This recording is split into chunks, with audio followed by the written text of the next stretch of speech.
Animator Anna Peranetto says this pair are her favorites of the episode title animations. In the comic, we're still in Chapter 7 together from Volume 5, and we'll continue in that for the rest of the season. You are actually a trained dancer. Oh, I am, yeah. Is this correct information? This is correct information. My mum put me in ballet when I was well, I say 2 because she told me 2, but then the other day she was like, no, Karina, you were like 3. I was like, Mum. Why did you lie? Now it makes it look like I was lying, yeah. But anyway, she put me in ballet at a young age because I was very clumsy. And I used to walk on my tiptoes, yeah. And then I just fell in love with dance there. Did ballet, tap, jazz, modern, hip-hop for a long time. Back up dancing, yeah.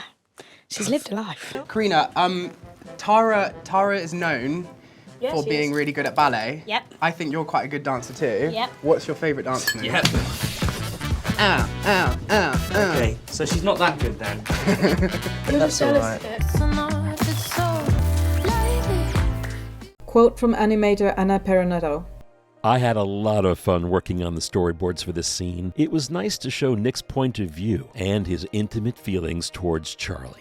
As Season 3 moves along, so does the relationship between them, and we wanted to reflect that in the look of the sparks. They look similar to what we've already seen. It's a mix of sparks and flowers, but in this season they have a new, more electric feel. The sparks buzz around them, tracing their movements and blooming into flowers and fireworks. Like I mentioned in the previous post, there was not much time to make the style frames, so I did the animation directly over the footage. Because of that, I didn't structure them as much as I do with other animation, but instead I follow instinctively the feeling of each scene, and I think it makes them feel quite alive.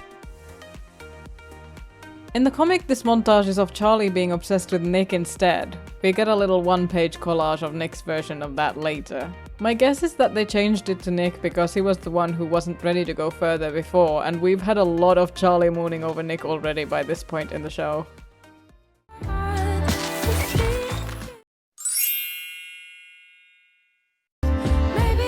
They're allowed to wear their own clothes in ballet class. When I did ballet as a kid, we all had to wear the same thin leotard. And we weren't allowed any skirts over it or leg warmers. They even tried to get us to not wear underpants under it, but most still did. Karina, what's your favourite outfit that you've worn this season? Oh, I really liked the ballet outfit. That was cute. It was like purple. Very very Tara. The tutu.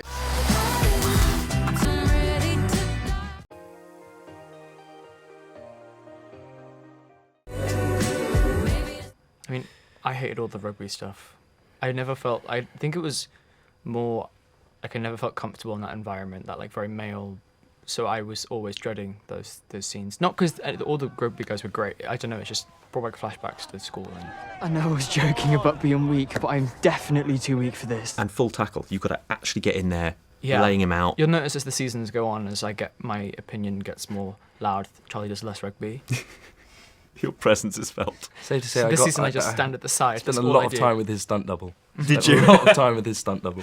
Does he have a really excellent wig, please? Tell me. Not excellent at all. No. It's really quite like disturbing to look at. The Charlie wig. Seeing your own stunt double for like a rugby tackle is pretty. I'm just sat with a coat and a coffee. Yeah, he's there like, you go. It's really not. Yeah. I believe in you. Just listening to Adele. Yeah. What is something I say all the time? Oh, I'm not doing that. No. That's it. Yeah, you get it. Yeah, that's right. I'm not doing that. However, I'm going to show you something pretty cool. If anyone watches Heartstopper, if you want to see something pretty cool, I'll go back and see if you can see. So here we go. That, my friends, is me. That's my little face. On Heartstopper Series 3. If you want to see me playing rugby, being a little rugby double for Charlie in Heartstopper, go watch episode 7 because you can actually see me rugby tackling the character Nick, played by Kit Connor. So that's a little fun fact about me. I was the double on Heartstopper for a little bit, which was very fun. And I thought I'd show you.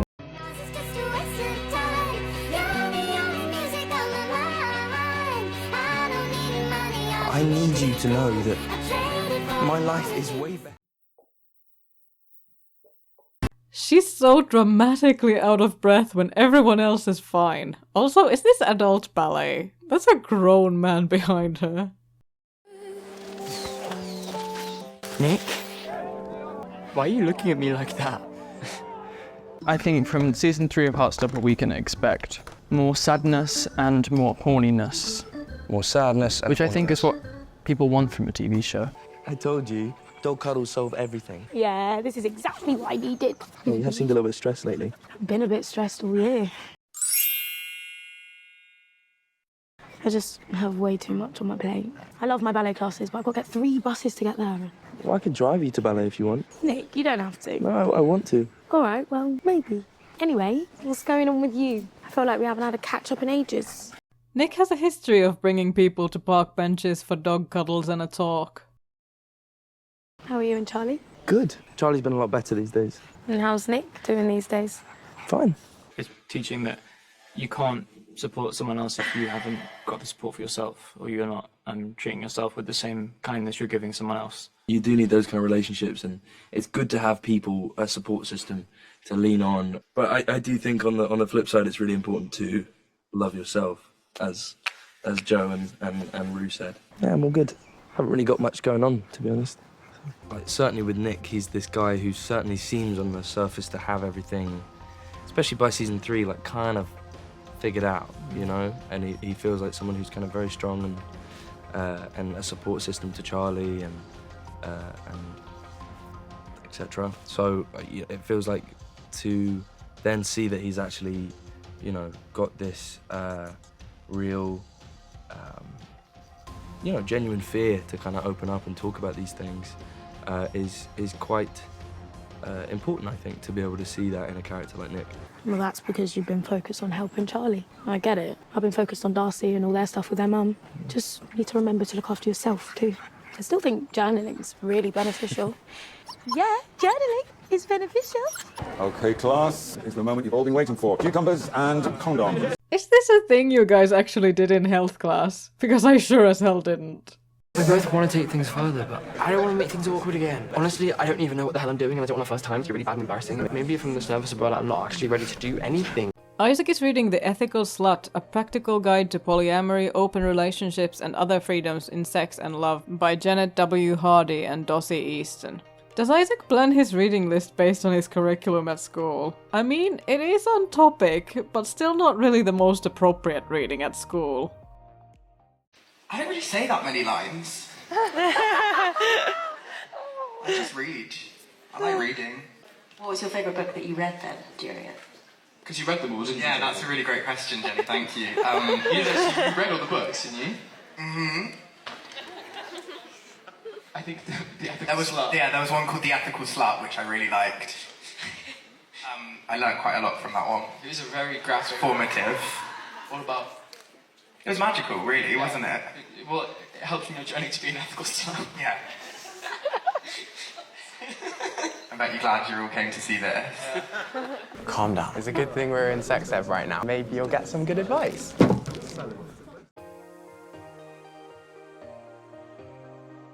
Or maybe not. You clearly are ready, Charlie. You literally won't shut up about it. And it's not exactly rocket science, is it? I mean, how bad can it really be? How bad could it really be? Very. Like, people have to go to the hospital in the worst case scenario. So yeah, do your research before engaging in any risky behavior without knowing what you're doing. I don't know. I feel like I don't know anything. Oh, just have sex with him, please, so we can stop hearing about it. Just pointing out that everyone else in this class is also kind of hearing about it. So slimy. Got it the wrong way around. This is not Kit's hand. Callum Miles played a Troom student and was Nick's hand double in this scene.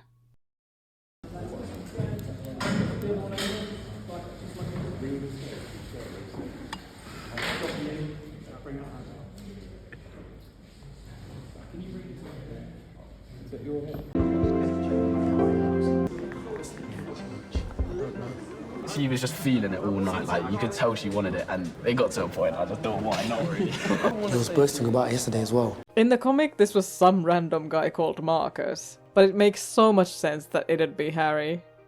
I just don't think that losing your virginity is that big of a deal. Like, it's probably going to be bad anyway. It's a big deal because it's the first time you're having sex. That is a big deal. I mean, I know the concept of virginity is bullshit. This was Sahar's line in the comic, but she's not a truum in the show.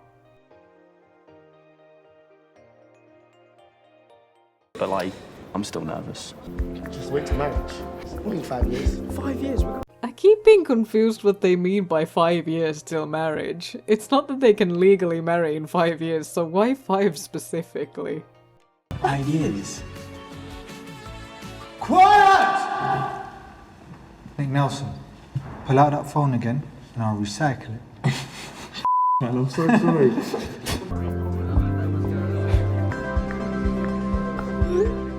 Not only prevent pregnancy. The way you guys fly is so weird. Don't read my text. We are now going to look at some images of STIs. One of my favourite scenes. There's a bit in the trailer that just came out actually where we're all in a sex education class, which was very, very funny to film. A lot of fun doing that.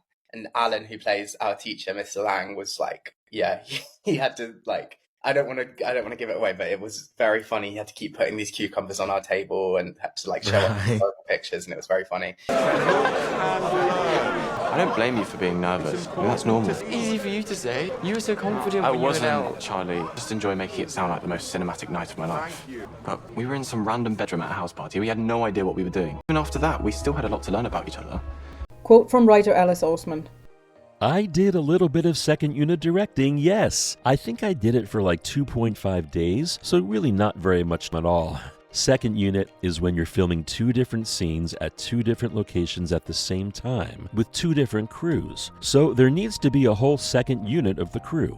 We usually have a couple of weeks worth of days where there are 2 units running simultaneously. We had our Season 1 and Season 2 director Eros Lynn directing the second unit for a lot of Season 3, and also our Season 1 director's assistant Sam Arbor. But there were a couple of days in there where neither of them were available, and Eros suggested that I give it a shot as I'm always on set and I sort of understand what the director does just from having observed our Heartstopper directors working. I was initially very against this idea because the director really has to be the center of everyone's attention, which is very not what I enjoy. But I eventually decided I wanted to give it a shot. I directed a few quite small scenes, usually with only 1 or 2 actors. For example, I did some of the Christmas group chat shots in episode 5. I did a couple of very tiny scenes with Nick in Nick's bedroom, including a couple with Henry. The Imogen Nick scene in episode 8, the Tao El and Imogen Sahar scenes in the tents in episode 6, and the sped up shot of Nick in the Halloween party, which was very fun and weird to do, and that one shot of Elle taking Tao's shirt off in episode 7, which I thought turned out lovely. Probably the shot I'm the most proud of out of all the directing I did. I'm not sure how well I did overall. I definitely look at all the scenes I directed with a heavily critical eye. But I ended up enjoying it a lot more than I thought I would, and I learned a lot. I had a lot of guidance from the crew, especially the DOPs and the first ADs, and from Eros himself, who actually showed up on the day to mentor me for some of the scenes. I find that people who work in film TV crew care so strongly about passing on their skills and mentoring less experienced folks, and I'm incredibly grateful to have been given that experience, as I know how truly rare that is. I'd honestly love to give it another try one day.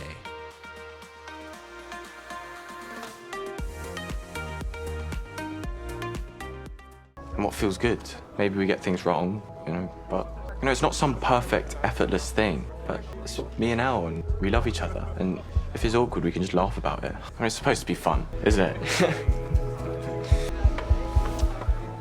And one last thing to remember, folks.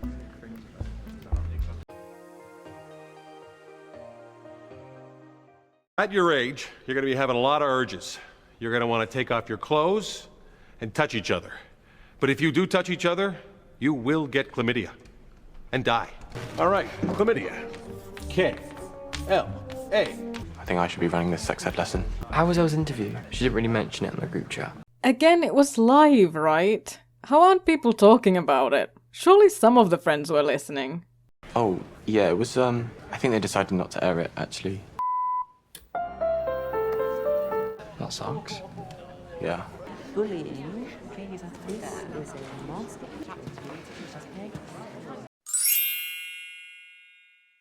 Looks like you've almost finished. I don't think I like it anymore. Why not?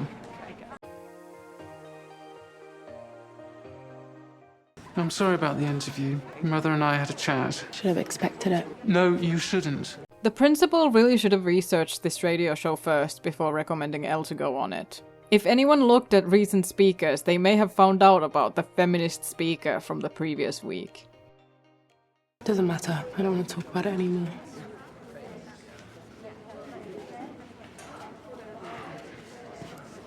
R.I.P. to another one of my favourite Rugby Lads moments that would have happened somewhere around here. Charlie, come on! Slow down!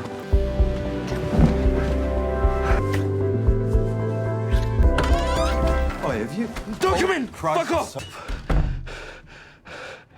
Sorry, I didn't know he was here. It's alright. I'm just glad it wasn't your mum. It's actually such a funny workaround that they made it David instead. The hand thing Nick does makes me laugh hysterically every single time. And I don't even understand why it's so funny to me.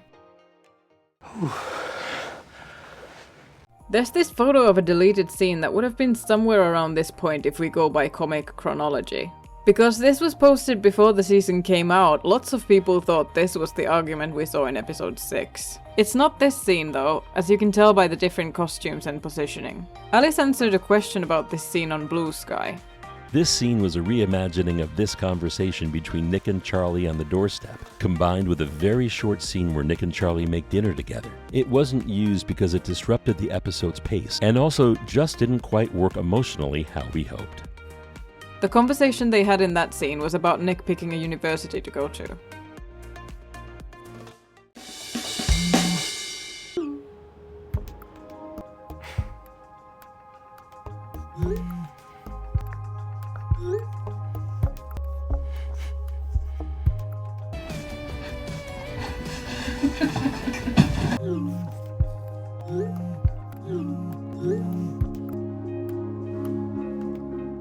We had a very similar globe light situation in Season 2, Episode 8, Perfect.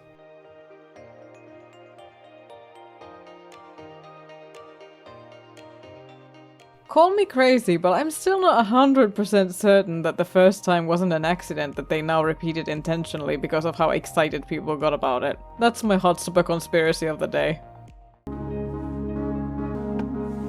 I mean, I think that there's a real focus in the first half of the season that, like, Nick is just kind of a support system to Charlie, and then as you reach some of the later episodes, we start to explore this idea that Nick needs to learn to be more content with himself and confident in himself, and kind of think about himself more, basically, and not just always put Charlie in the forefront of his mind. And I think that is a very true thing for a lot of people, you know, especially in your first relationship. You feel like that person has to be your entire world, and you can't think about anyone else or anything else, let alone yourself. And that is an important thing to remember, that, you know, if you're not content with yourself, if you can't be on your own in a room and be happy, then it's probably not gonna go all that well. If you're pouring all of this love and weight and importance on one person. I think this is the best drawing I've done so far. Look, I'm improving. I was gonna say debatable on the improvement, but then I looked at the Season 2 fish drawings again, and you know what? You take your victories where you can get them, Tao. But maybe you should also draw something other than fish. I reckon I could be the next someone. Tao Su, artist of goldfish. Can I sleep over tonight? You know how my mum is about it. She loves you, but yeah, she'd say no. We could watch a movie though. What about Moonrise Kingdom? I just think that's probably Wes Anderson's least technically good movie, from like a story perspective. I mean, it all hinges on the romance between the two kids, which is so unbelievable anyway, because they meet and fall in love immediately, and like, they're kids. So obviously it's not going to last long term. Did you want to talk about it? Outside of your own joint scenes, whose Season 3 arc are you most excited for fans to kind of see, and why? I'd say Elle. I think Elle and Tao together have a really beautiful sort of storyline. Yeah. I think they have some of the most beautiful, moving scenes. really beautifully performed, and yeah, I know that Yaz had a little bit of kind of a conversation, like a bit more of a dialogue with herself and Alice, talking about the experience, and I think that that's a really important thing that is very clear in this season. You know, it feels very truthful and yeah, just very sort of raw. Is there anything I could do to make you feel better?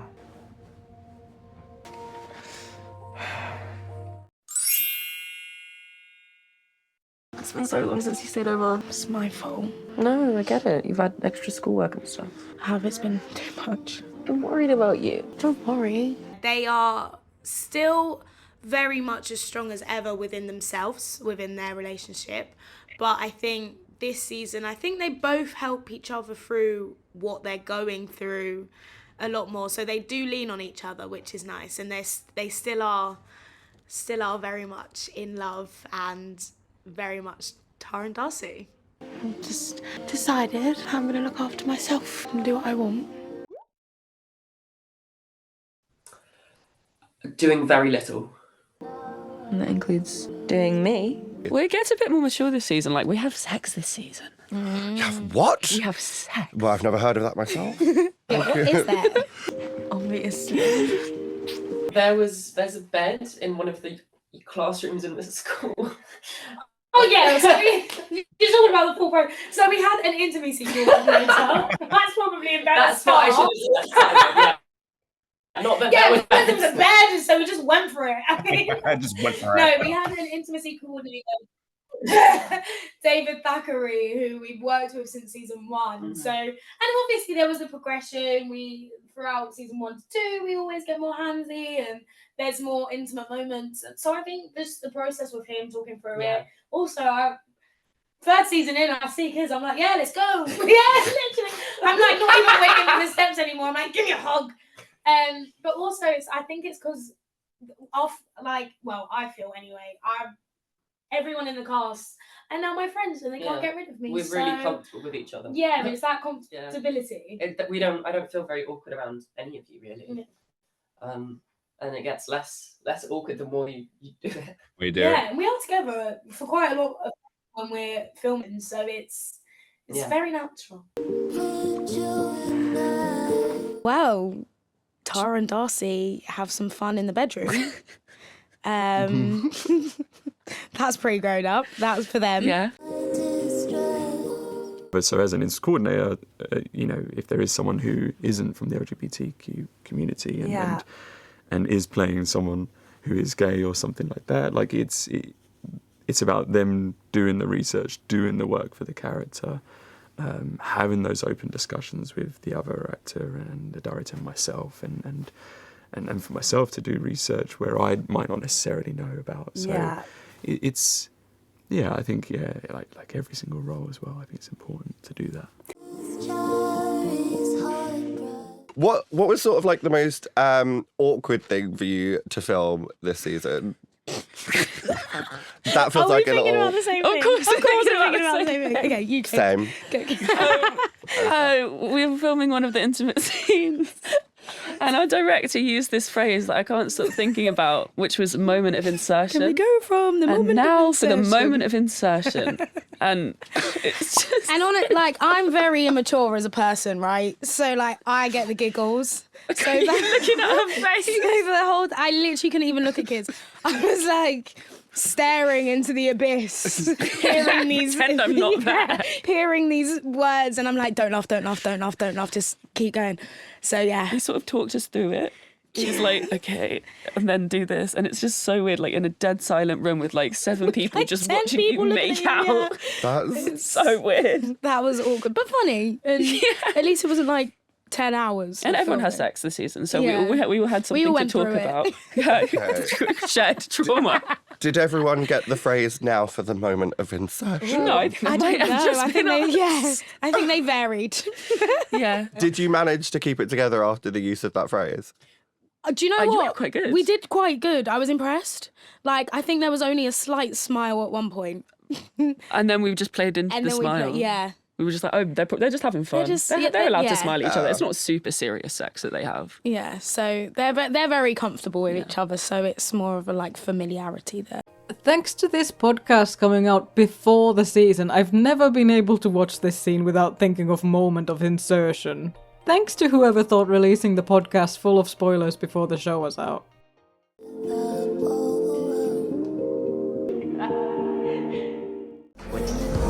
Move a little bit that way. Yeah?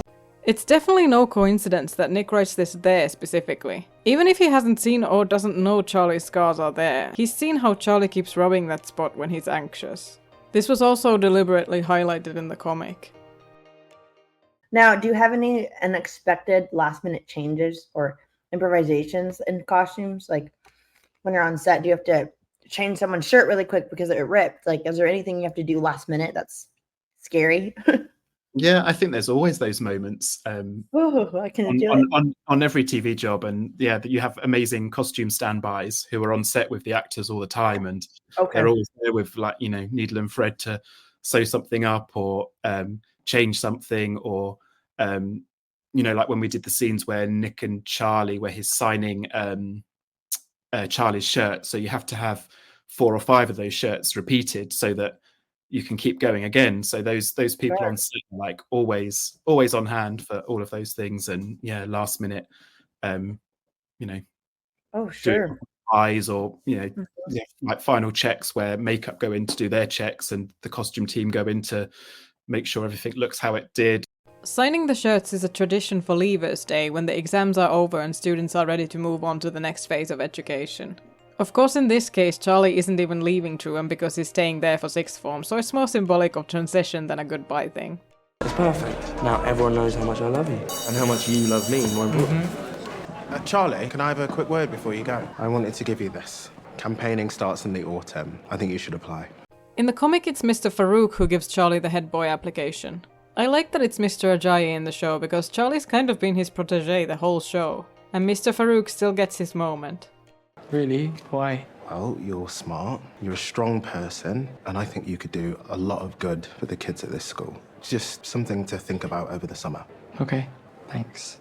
Charlie, there are a lot of younger students who would find it inspiring to see you as head boy. Mr. Farouk is one of the few adult characters in the show, and then in that moment where we see baby Farouk, as we call him, it's like, oh yeah, of course he's had this whole life of growing up as a queer teenager. He's had his own Heartstopper journey, except it probably wasn't as magical and wonderful as Nick and Charlie's story has been. So, and I think that's something that many of the adults who watch Heartstopper can really relate to. You know, the main reaction that we get about Heartstopper from older viewers is, I enjoyed it, but it made me feel sad about my own youth. Yeah. So I think those characters, Mr. Ajayi and Mr. Farouk, have, since season 2 and their amazing kind of journey that they go on in Paris, where they kind of get together, those scenes started off that kind of like giving something back to that audience, which is like, hey, it's never too late. And we have amazing actors for Zaya and Nima who like really get that and understand that and cherish those characters. So whenever they get seen together, it's just always dynamite. And it kind of gives you the same feeling of like sweetness and joyfulness as it does with the younger characters. So that's the aim. That's all. I'll think about it. Promise.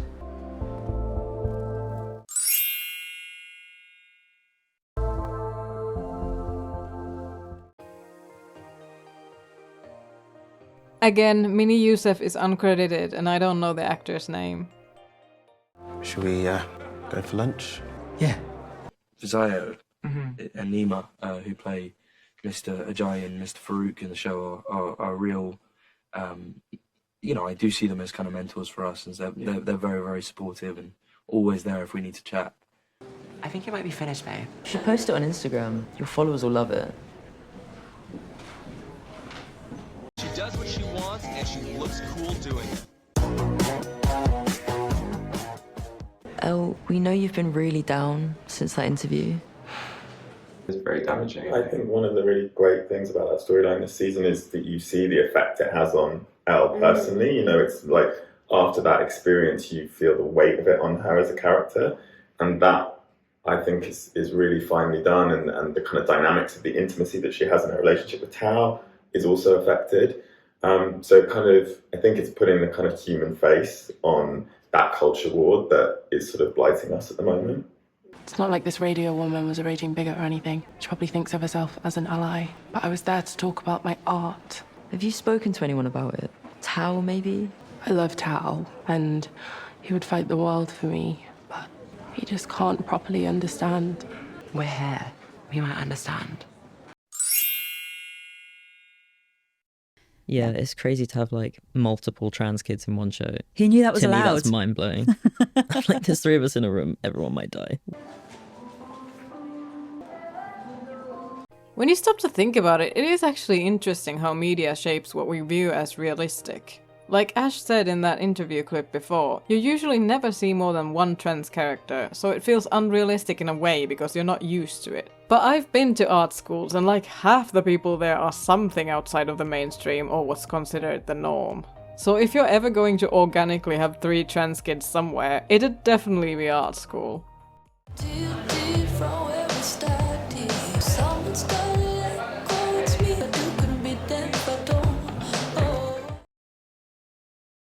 You trying to peek? No. It's allowed. We're in love. I know it's just completely my own imagination, but I just have a feeling that Joe hated saying that line. See, I think I find a lot of things cringe though, so Really? it's like the Britishism in me. I'm not trying to peek. Okay, like, imagine being one of these rugby boys having to bear witness to this at every practice.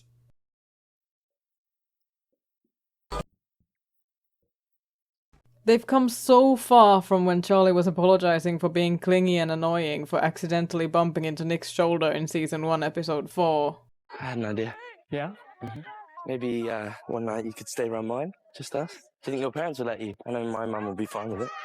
This scene of Sarah giving Nick the talk is one of the saddest losses due to Olivia Colman not being available. It would have been so painfully funny.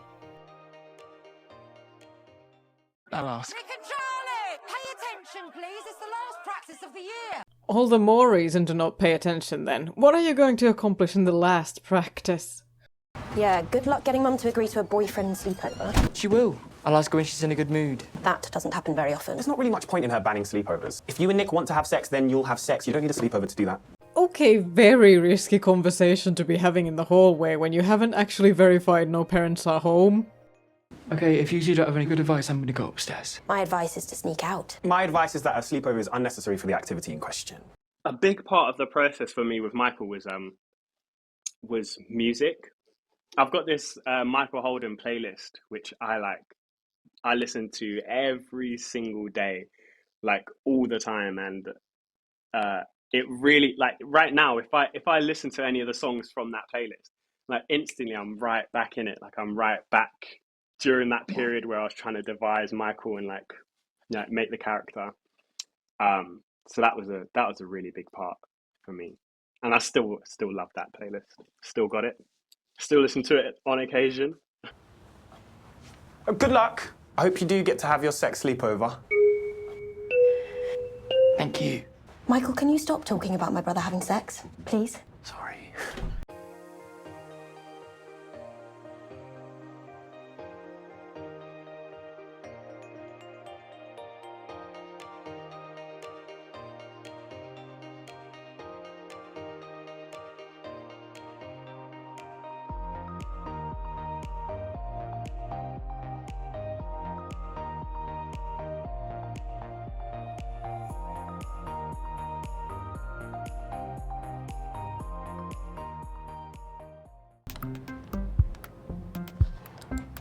The flower Elle got him on the beach trip.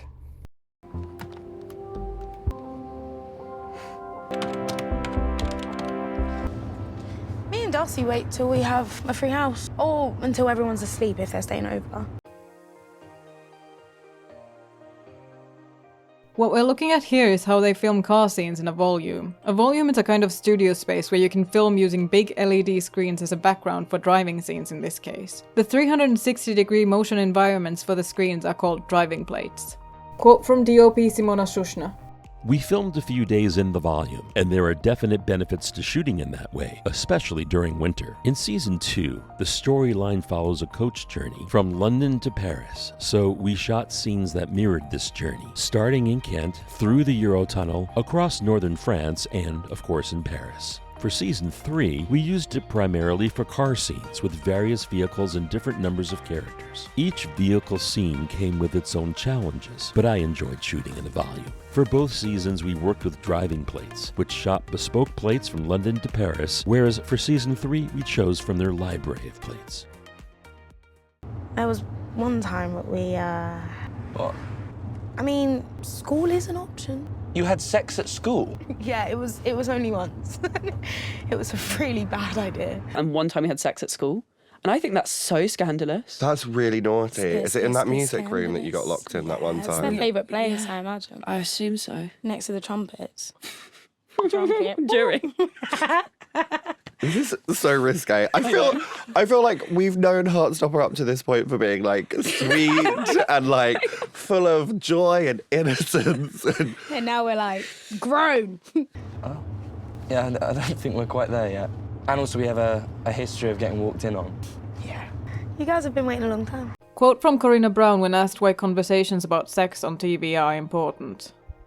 They're really important because representation is important. I think if you see something on a screen, it's then accepted. We then all go, oh, this is socially acceptable. Oh, these conversations can happen because you've seen it. Just the fact that you're seeing these situations, hearing these conversations about having sex for the first time with a trans person and a gay couple, as lesbians, I think it normalizes it in our heads and makes it acceptable because you've seen it on telly. Without that, you'd be scared, like, oh, I can't talk about these things, or who do I talk to about these things? And you might not have a support system. That's why I think telly and streaming services telling important stories is so essential, because at least you've seen it somewhere. At least you can gain things if you don't have someone that you feel comfortable directly speaking to about these matters with. Because your first time doing anything is scary. Also at that age, you might not want to talk to your parents about it. It's hard times. You're going through a lot.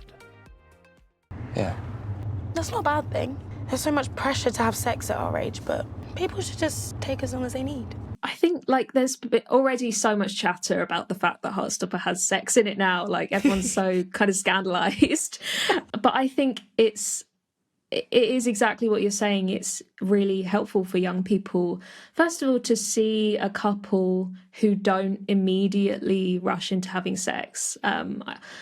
I think teenagers today have so much pressure on them to have sex as early as possible. It feels like everyone's doing it. All your friends are saying you should be doing it. The internet's saying you should be doing it. Lots of teen media is saying that you should be doing it.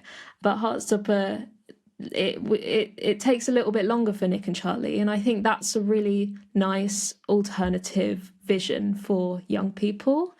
And the storyline about sex in season 3 is very focused on the emotional side of it.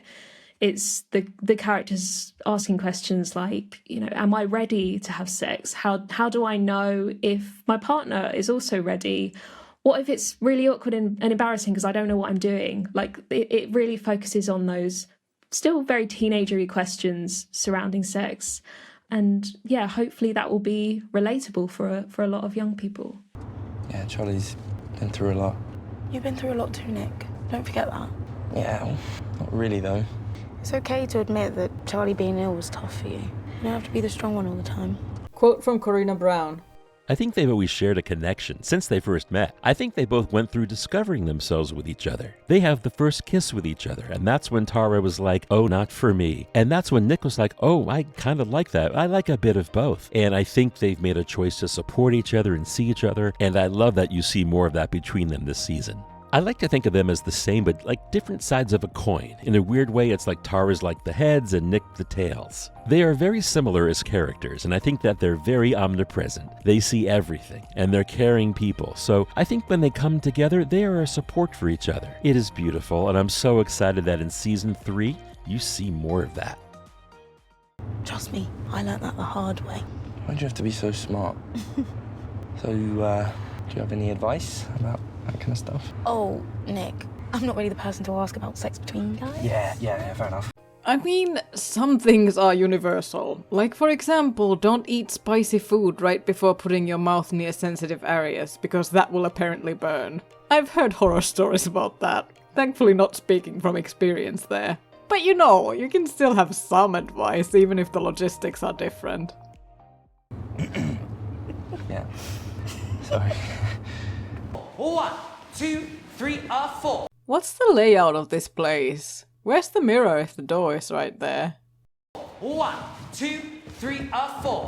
Now what kind of ballet teacher is this that he's letting Tara completely lose focus in class and he's not instantly yelling at her about having dimples in her butt cheeks? I was always the kid getting yelled at for lack of butt dimples. I refused to flex my ass muscles for an old lady, thank you very much.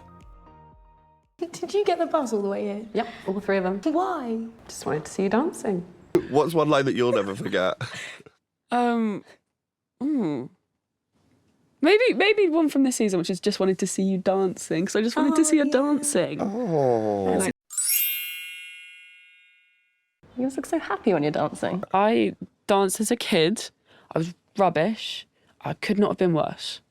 And they said I was very heavy-footed, whatever that means. You're so ridiculous. It's nothing compared to what you've done for me this year. Letting me stay at your house, helping me move into my grand's, taking me clothes shopping. I think the best thing is Tara's patience. Darcy comes with a lot of baggage, but also a lot of energy. And Tara puts up with her, and she does it because she loves her. And I find that so sweet that, you know, even if she is irritated, she forgives her, and they forgive each other again and again and again. And yeah, that's the most special thing for me.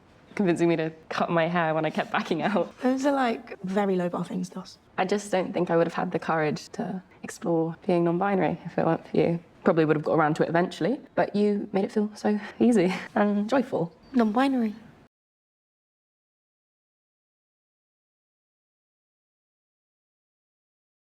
I do think she'd be a bit taken aback. I think her feeling would be, I have too much on my plate right now.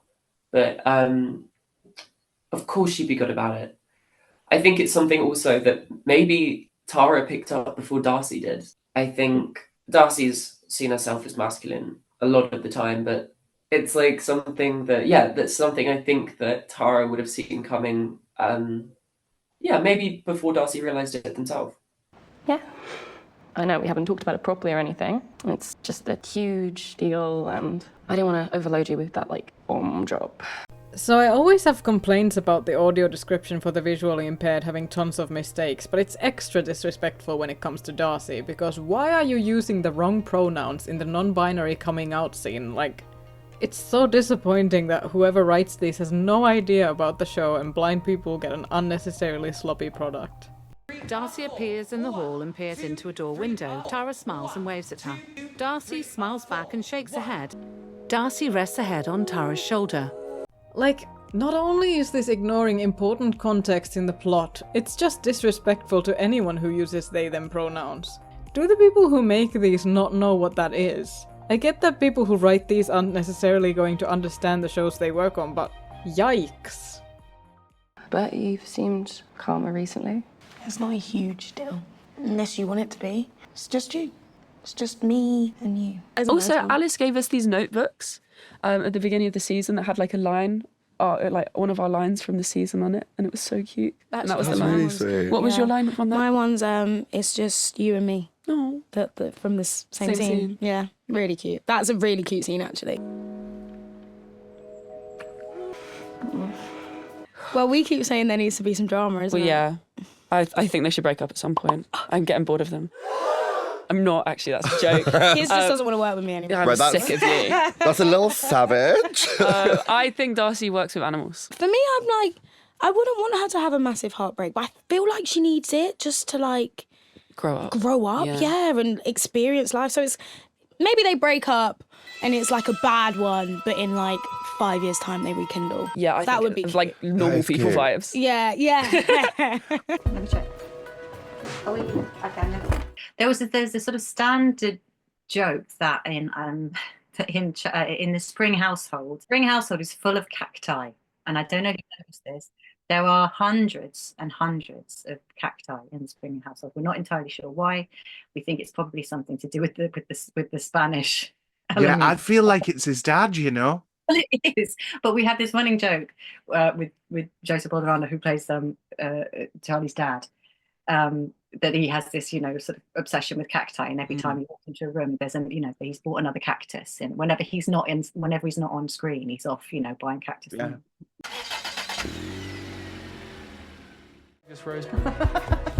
Madness. I'm my way around this kitchen as well. Thank you. I really like that one. Yeah, me too. We should try it again sometime. And generally, like I have a passion for color, and I try to implement color in lighting as much as I can. So for me, Heartstopper was just such a great playground where I could use color to really, I guess, like bring something of the playfulness of the community and the world and originality. You don't often have that opportunity in film. You have to stay true to the story. And if the story doesn't allow you to use that strong color in the way Heartstopper did, you can't really force it. Or if you do force it, it doesn't feel honest. So for me, Heartstopper was just such a great opportunity to really play with the things I loved. Those are things that I used in my work before, but I could bring it to a new scale and also open it to like a much larger audience. So it was particularly through using color and lighting. Well, me and Nick were wondering if I could stay around his one night. Yes, at some point. We were thinking soon. I'm not sure, Charlie. I'm not saying no.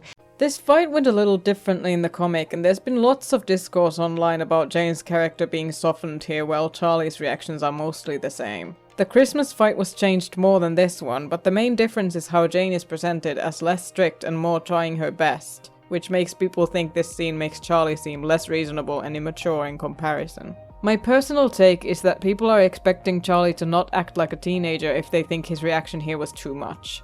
I know it's not great, but it's tough being on the cusp of adulthood and wanting independence and having your parents dictate what feels like arbitrary rules to you.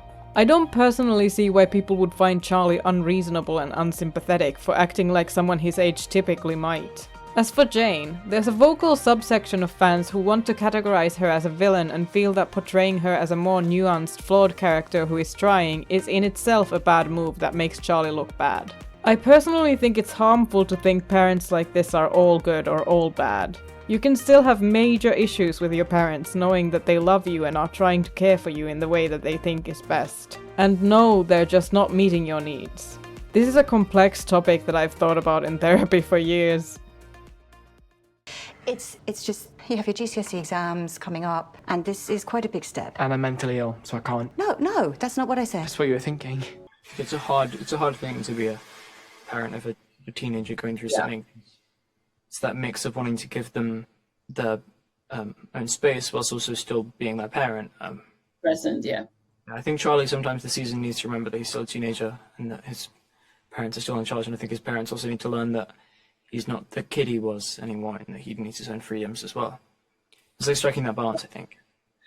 Yeah, I think an important thing to remember on, when watching Heartstopper is that it's obviously written in a way that, you kind of have some really good people and then some bad people and there's kind of like good guys and bad guys, and at times sometimes the lines can kind of get a little bit blurry, and I think that it's very easy to kind of at times vilify, for example, Jane, Charlie's mum, and kind of think that she's like, why won't she let them have sex, and I think that's, I think it's just important to remember that it's not just representation and kind of education for the youth. It's also, it's also trying to represent lots of different people, and how it can be really difficult to, have a loved one who is going through these issues, and it's not always something that people kind of immediately click onto as how to react and how to treat those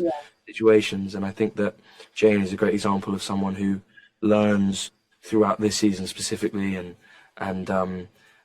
comes to terms with it, you know, and that's a really important part of the story, I think. So yeah, I would encourage people to sort of not immediately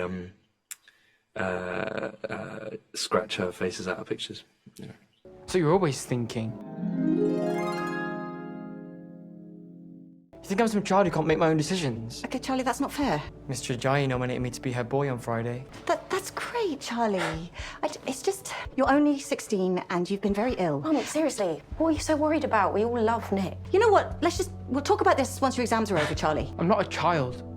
Another thing I can't unsee is that they didn't fix Joe's chin scab in post here. If I want to see my boyfriend, then I will. You can't stop me. Charlie! Charlie! Quote from Joe Locke. It was nice to have 3 times as much time with everyone on set this year. It was great to shout out Georgina. We had so much fun. And if you can't hear us speaking, we're just saying the most horrible and rude things to each other that could never be in Heartstopper. Out of all of the improv argument scenes, we just call each other horrible names. It was always fun to get to have those angsty teen moments you could never say to your parents. You okay? Charlie's dad is interesting. He's very passive, a peacekeeper it seems. But he never makes decisions in this family, and when he tries, he's overruled by Jane. We are not banning you from seeing each other completely. No, it needs to be a complete ban. Until this coursework essay... He clearly knew about the sleepover plan and seems to be okay with it as long as Charlie gets permission from his mom on his own. He's definitely not a perfect dad. It's interesting how he's so much warmer than Jane, but has his own strict side too. No hanky-panky. Tao, what's going on? 3, 2, 1. Movie night. Tao, you didn't know how to do all this. Oh, but I do. It's a special one tonight. Okay, let's sit down. What would you steal from the set? So as this is in the future, I've already stolen a black t-shirt. Is it a particularly good t-shirt? So good. It just fits really well. I seldom have a t-shirt that fits like my body type, but for some reason they just came in with this t-shirt and I was like, wow. What's your ideal fit? Baggy or tight? It's like quite a slim fit, which I never normally do. I used to always be baggy t-shirts, but it's just really, it's like really nicely cut. You. Yeah, really nicely cut. It makes me look like I do go jogging. So before we begin, I want to say something. I know you've been really down lately and uninspired about your art. It made me think about when Charlie was really ill and I made him that little video. It was the first time I felt like I could create something that put joy into the world. I guess I never really thought of myself as a creative person before that. But I love making these little videos to cheer up the people I love, so I made you one. Quote from Yasmin Finney. This scene means the world to me. I hope it touches your heart like it did mine. She lays her head on me while she falls asleep. The most beautiful thing I've ever seen. I guess that's how I see you. And just finally, what was the most meaningful storyline for you in this season? I think that one of the most beautiful things about this season is Tao and Elle's relationship. I think it's really, really, just a really lovely thing to watch. I think Will is just brilliant. I think they both are fabulous. I think Will is one of the funniest people I've ever met, and he's so funny in this season.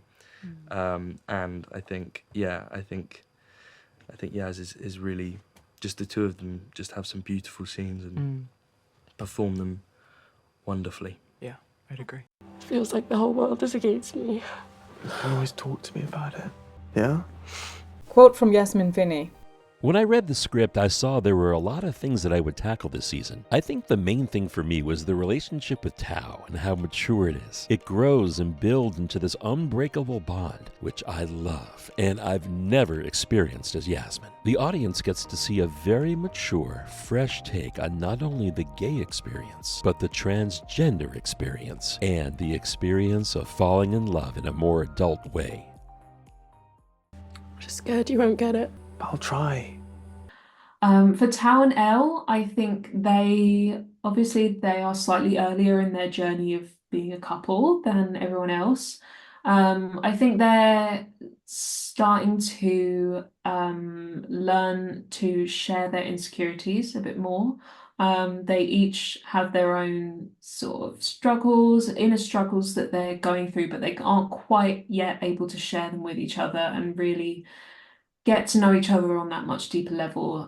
So that's really the journey that they're going to go on as a couple. Always try. Quote from Yasmin Finney. It really does change the face of not only the future generation, but also just people that live in fear. Trans people or non-binary people that don't necessarily have the confidence to start a relationship because of some of the things Elle's going through. This is a very positive way of showing people that it should be easy. It is easy. It shouldn't be hard. I hope it does well for what it's meant to do. For Elle especially, I just hope that she gets seen by the audience she needs to be seen by, and that people can feel inspired by her like they did in season 1. I'm just gonna add in a very important missing scene from the comic here with 100% accuracy to flesh out the plot. Goodbye, Nick. I am you, Mum. I am going out. Leaving you alone conveniently. Also, for some reason, I am taking the dogs.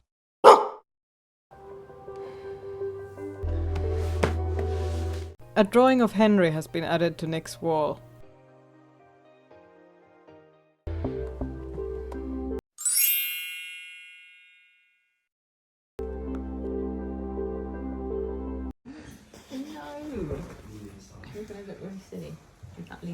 You get that change? Yeah.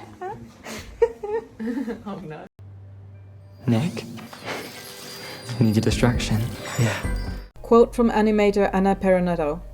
In season 3, Nick tries his best to help and support Charlie. And at the end of episode 2, when he expresses his worries and fears to his aunt, he needs to come to terms with the fact that love can't cure mental illness, and it's too much pressure for a 16-year-old boy to shoulder. Still, Nick is such a sweet and selfless person, and he still tries whatever he can to be there for Charlie in his darkest moments, and he starts to lose sight of himself and his needs. By the end of the season, he needs to confront himself on what he wants for his future. In this scene, we understand Nick's conflicted feelings about moving away for uni, even though from this side of the screen, we all know Charlie will always be there to support him nevertheless. Production fun facts. When I got to episode 7, the timing was a bit tighter, so I skipped the style frames and I went directly from idea storyboard into animation. We've added the sparkly lines outlining Charlie's features to make it more obvious it was a fantasy sequence, and to add something new to the scene. It's reminding me that in season 1 you were writing it over the pandemic period, so it was kind of lockdown, and so we had a lot more time to finesse those scripts. Yeah. We even put in where the Heartstopper animated sequences where you doodled into the script, and when the actors had the scripts for season 1, they saw little petals or sparks of electricity or whatever it was that was going to be on screen. And then we've had less and less time to do that, so I think season 2 and 3 we'd have to kind of like Season 2 we did it, and then season 3 we did. Nick, please don't leave me behind. Hi. Hi.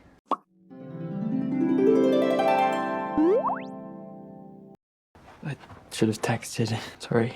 It's fine. Are you okay? What's wrong? And then she was like, you're only 16 and you've been ill. And it's like, okay, well, what's that got to do with me spending time with my boyfriend? She never listens to me. I'm just sick of everyone treading eggshells around me. Yeah, I've been ill, but that doesn't mean I can't do fun things and be a teenager. I'm not fragile. And I want to have sex with you. What's wrong with that? You don't think I'm fragile, do you? No. We're all fragile in some ways, though. We all have periods of needing extra support. Charlie, you're like the strongest person I've ever met. You know exactly who you are and what you want. I think I'm more fragile than you are. What? Why? You give me so much confidence, but when you're not around, I don't know, I guess I feel a bit lost. Nick. It's nothing. No, what do you mean? I can't talk to anyone else like I talk to you. Let's talk about the end of season 3 a bit, where we see Nick starting to need more of that emotional support, right? Do you see more in that storyline coming, or do you want to develop that a bit more? Yeah, absolutely. I mean, I'm working on volume 6 of the graphic novels at the moment, which is post season 3 story-wise.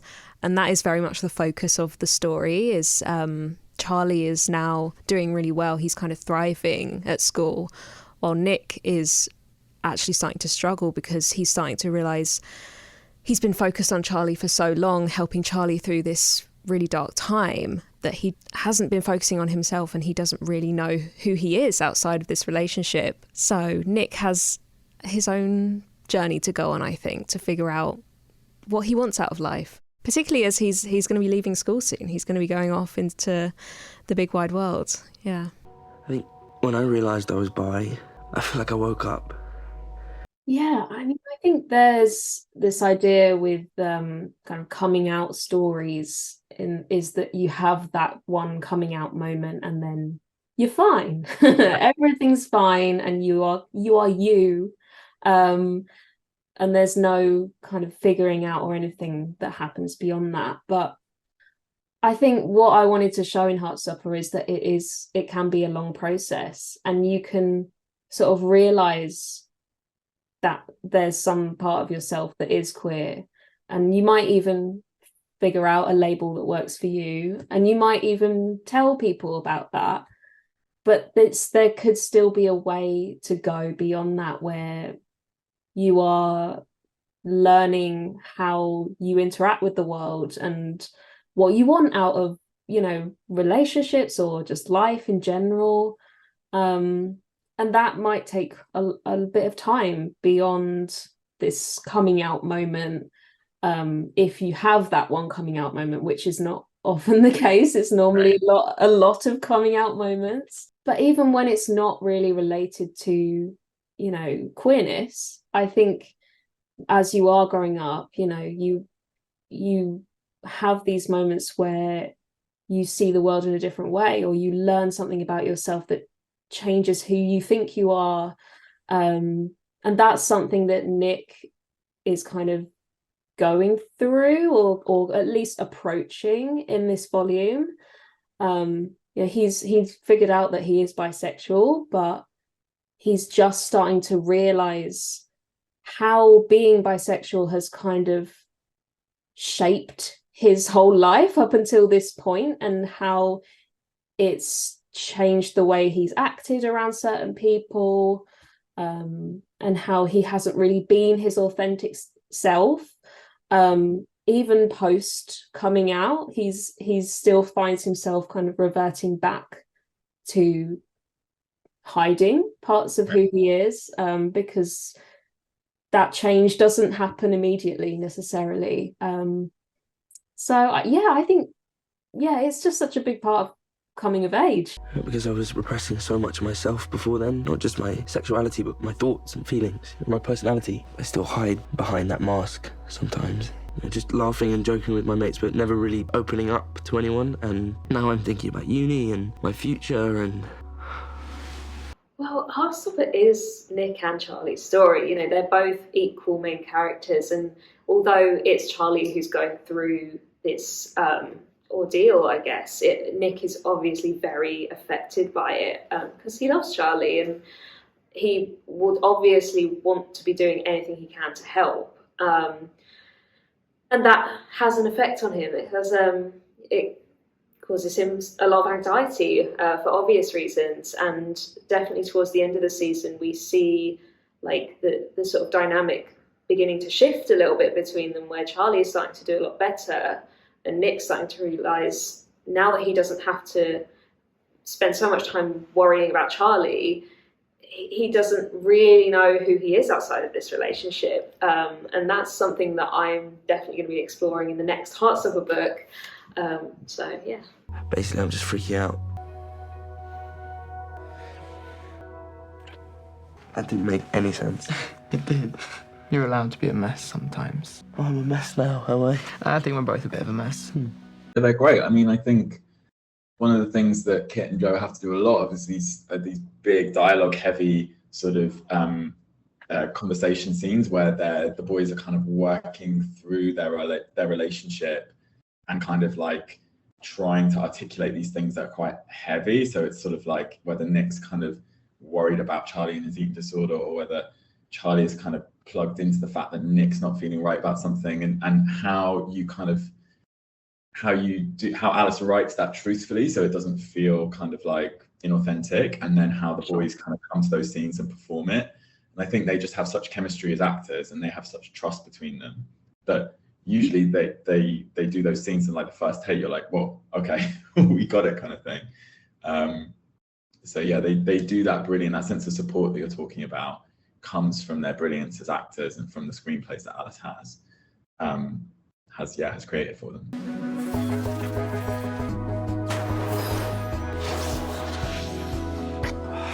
You came here, were upset, and I made it all about me. Oh, shut up. Yeah, but I feel like... Shut up. Is anyone else home? No. Do you want to carry on? And what was it like filming the mature themes? Yeah, I mean, it was weird. You know, it's always a weird thing to do things like that in a room full of 50 old men. Very nice old men. Which old man? I was making a joke. Yeah, you know, I think, you know, there's people, I've read some things that are like, oh, why haven't they done it before? They couldn't, they weren't 16, they weren't allowed. So, take that out of the press. Unless you guys want to watch it, well, you're not allowed. But, you know, it was a really natural progression in the relationship, and seemed like a very perfect thing. It was a bit awkward, always is a bit awkward doing it to that, but yeah. Particularly with Heartstopper, you know, the actors are so young. There's also like a physical closeness between us, like particularly in the intimacy scenes. There's also like an aspect of like, hey, I'm gonna be here with the camera, like particularly if I'm like filming a close-up, right? Like the camera is gonna be 20 centimeters away from your face, letting you know this is happening. Are you comfortable with that? Or how can I make your job a little bit easier? Because, you know, them as actors, they're also very vulnerable in front of the camera. And I take that, you know, responsibility on my side, like very seriously, you know, and also try to create with my crew and with the crew at large, always try to create an environment where actors feel comfortable and safe, where they don't feel sort of like too exposed, or, you know, sometimes some DPs might tend to focus so much on the technical side where it just becomes a little bit alienating for the actors. So anyway, that's sort of like my connection with the actors. But purely, you know, my role as a DP is to go through the script, understand what the script is, you know, like trying to say, what's the message ultimately? What does the director want to achieve with this? Also, the creative producers are really important, especially in television. They will have their own vision and how the TV series needs to look or feel. And it becomes like a collective collaboration with the director and the showrunner. And I am, you know, I guess like the leader and the person in charge, making sure that that vision is actually achieved from a visual point of view. We don't have to if you don't want. This is literally the only thing I've been able to think about. Which moment you kind of think that the fans are going to be super excited to see? Them having sex. I think the Heartstopper fans are way hornier than they think they are, and they are ready for it. Probably the sex scene as well. No. You've already said that. Me too. We also did a lot of work with David Thackeray, our intimacy coordinator, who's been on it since season 1, so we know him very well and very sort of comfortable with him, and he's very good at his job. So he was really instrumental in helping us kind of make it feel super comfortable, and also you know, kind of look and feel realistic on screen. Yeah, it's like a dance, you know. We blocked it out, and we shot for about 7 hours, you know, of the sex scenes, and it would be sort of like, okay, like spoon now, okay, spoon and kiss. I think it also, like, most of the crew is the same as all 3 seasons, so you get to know people really well, and then you feel so comfortable around them that like embarrassment sort of goes away.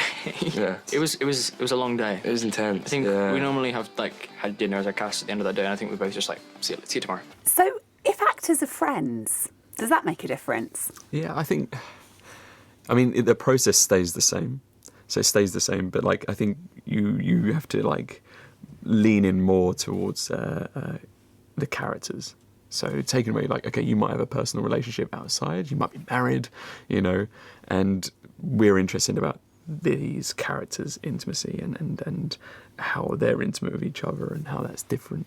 You kind of go, look, we don't want to know. It's that we don't need to know that. We need to know this is what this choreography is. This is what the story is here. I guess 1+ is that they're comfortable with each other.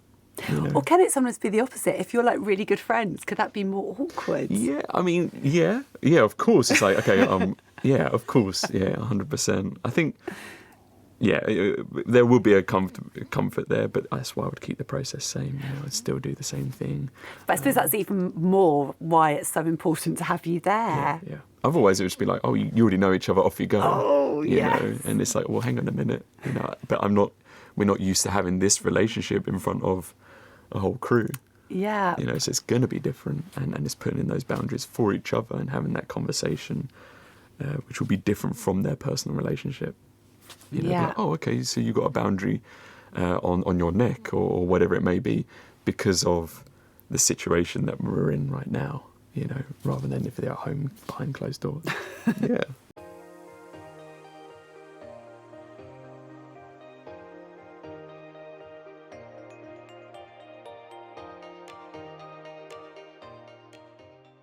And also David, as an intimacy coordinator, he really understood, like where the camera needs to be and building those moments for the camera. Sometimes, when you're filming intimacy, it almost feels like a dance. So there's like steps to it, right? So then you have to also work for the camera to make sure that those angles work. But at the same time, like we didn't really impose that much restriction.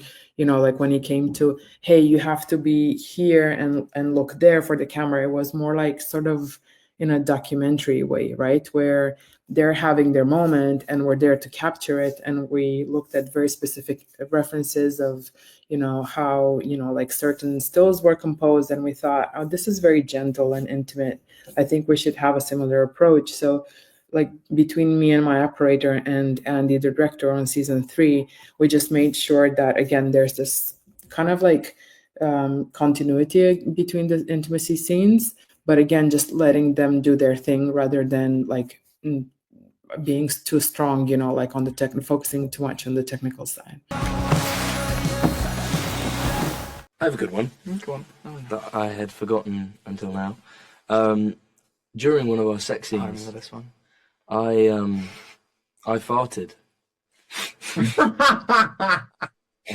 And it was sort of immediate. I was being so nice and not saying that because I didn't know if you wanted that to be in the world. No, I don't mind really. Yeah, I'm hoping the clip doesn't come out, but I also don't really mind because it was quite funny. It was really funny. But yeah, we also were helped break the tension. Yeah, exactly. We were sort of mid, very passionate kiss, and I think we were changing positions, so I was supposed to be rolling on top, and suddenly just as soon as I made the sort of move, the effort, I think I just and then pop, and it was pretty just it was a good day. It was a good day. It really kind of lightened the mood.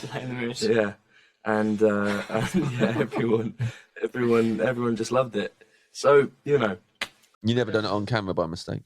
Oh, many times. Oh yeah. Yeah. Well, this and Heartstopper in the last season, me and Kit were filming our first ever sex scene, and Kit he farted during the first, which is really great because it like broke like it's such an awkward thing doing a sex scene, but like it was like mid kiss and I just heard him fart and I just never. I think they got it and they recorded it. I really hope they make it into a blooper reel because it just like broke the ice completely. Yeah. Of like the awkwardness of. So that was a great fart to have. Yeah, that's a wonderful fart. I don't know. It wasn't me who actually farted, so I've just told his story. Sorry, Kit. Well, James tried to make the pun Heartstopper there, but did it do It's a quite good one. well. That's what we call it in our cast group chat. We call it much worse than Heartstopper, but I won't repeat them on this. Add me to the group chat. I will. Anytime. We filmed a sort of like a bit of an intimate scene, and quite early on into that I farted, and it was good because it kind of the tension was gone. The tension was gone. Nice. I didn't need to fart anymore, which was nice. Yeah. So generally that was kind of a nice moment. Do you want mine off? Yeah.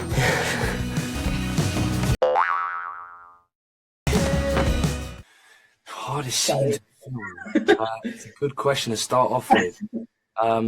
There was one scene where it was quite a long one, and there was a lot of sort of choreography in it almost. Where like we'd be like going from one part of the bed to the other part of the bed to this, and we'd be kissing here, and then we'd be rolling over and kissing there, and then I'd take my shirt off and we'd kiss there, and it was just quite physically exhausting. It was actually. It was also quite late in the shoot, so I think I was just a bit sort of. Yeah, I think also in Heartstopper we were used to filming quite a lot of scenes in a day, and we spent quite a lot of time on this one scene, which almost made it more tiring because it was like, which is good that it needed the time spent on it, but it was, yeah. Yeah, I loved Sex Education when I watched it, and didn't enjoy watching Heartstopper, but not because it's not a good show, but I just hate watching myself. The new season is coming out soon, and there's like a sex scene in it, and my mum, they sent it to us early, and I was watching it with my mum, and I was like, I've got to turn this off, Mum. I'm really sorry. I just can't watch this with you. I just can't even. No, I'm all right, thank you. Watch it in your own time. How far into the sex scene was it like? We got to like a few episodes before the sex scene where we even mentioned the word sex. I was like, I can't watch it. Please, like, we just both sat on the couch really awkwardly, and I was like, I have to turn it off. Sorry. So has your mum since seen it, or was it just like, this isn't no go for anyone? I think she has. Which she was very excited to watch it, and then suddenly, because like Netflix can put like stuff on your actual Netflix account early, which is so cool. I think that's so cool. But you need a pin for it, and she's never asked me for the pin. So, Mum. Joe clearly should have taken a page out of Bridgerton star Nicola Coughlan's book. She put it in her contract that Netflix will make a PG cut of the show without sex scenes so her family can watch it. I think I remember when you were writing that bit of the story in the graphic novel, and that was like a kind of moment where you were like, okay, I want to do this and do it in the right way. And so by the time we actually got to adapting it for the screen, it felt like you were kind of completely happy with how the story was being approached, and it actually was quite simple in terms of like the plotting of that storyline. It didn't feel like there was a big like, how do we tackle this topic? And Kit and Joe were really kind of in tune with that and up for it, and yeah, it was good. To me, it feels like a really natural evolution. It's time. Like, it's time for Nick and Charlie and for the other characters as well. And my approach was to look at it from a very emotional place, like to really think about what their anxieties and fears are surrounding sex. Like, am I ready? Like, is my partner ready? Like, what if it's really awkward and embarrassing? And those are just very relatable teenage experiences, I think. And that feels very Heartstopper, I guess. How did the actors respond to, going into intimacy coordination, I assume, and sex scenes? Did they have a voice in what they would be doing on screen? Talk me through how you guys made that transition. Yeah, we worked with an amazing intimacy coordinator, a guy called David Thackeray, and he's been on the show since season 1. And he's been across all of the scenes, from day 1, where they'd be holding hands, for example, and just making sure that the workplace, the set is a really professional environment, and Kit and Joe and all the actors who are doing those sorts of scenes feel safe. So I think by the time we got to season 3, Kit and Joe were like, yeah, we got this is fine. They were sort of like very used to it, very chill, very comfortable around each other, because I think they've kind of crafted these performances and this on-screen chemistry together as sort of colleagues and now friends. And so, yeah, it didn't seem to faze them too much, actually, did it? They were very happy to tell that story. Is this okay? Yeah. I saw that some people made fun of this whole asking for consent thing in this scene, and that makes me sad. Not only should it be seen as okay to ask and make sure everyone's on board and having a good time, but their specific history involves situations where the other person hasn't been okay and had trouble expressing that. It feels better for both of them to not have to question if what they're doing is still feeling right to the other person. I know that verbally asking feels awkward or uncomfortable for some people, but why is it cringe if others don't feel that way? Trust me, it's so much worse when people just do stuff to you without asking. They don't know what their boundaries might be yet because they need more experience to know for sure. We still approach sex in a very Heartstopper light. It doesn't suddenly sort of switch to euphoria all of a sudden. It's we still approach it in a very optimistic and sort of just a quite light-hearted approach to it, I suppose. But I think we really focus on the sort of the difficulties of knowing when one is ready and what that might feel like, and what it is to be a young queer person, because there isn't as much representation in the industry of queer sex, and a lot of the queer sex that is in being represented is much more advanced, for lack of a better word. It's like very highly sexualized, and I think this was more, we take the approach of young people who are starting to explore themselves and each other and their desires, and that's I think it's not necessarily like, we don't do it in a sexy way. I mean, they're teenagers, we do it in a way that is like, this is really sweet and tender, and it's these young people, finding, exploring each other and expressing their love in different ways. And I think that's probably the best way to describe it in my eyes. Is just like, it's a nice, tender, not sexualized. It's more just, I think some people are going to view it as sexualized either way because it's sex. Yeah. But I think I think it's one of the best ways to approach a sex scene and sexual storylines without sexualizing these characters too much. It was wonderful. It was deeply.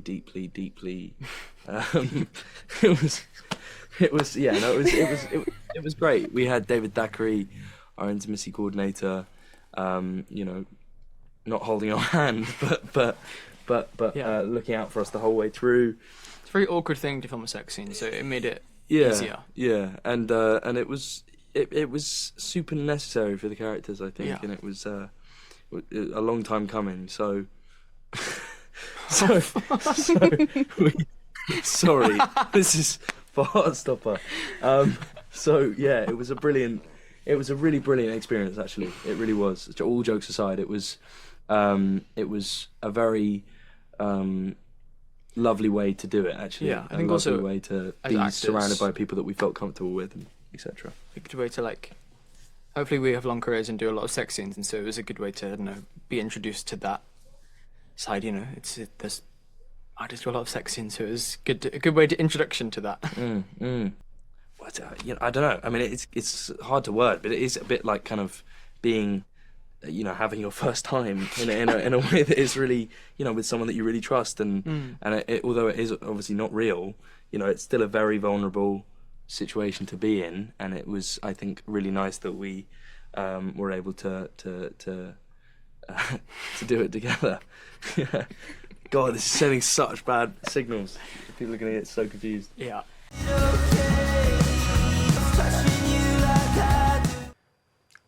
It's weird. It's always going to be weird doing something like that.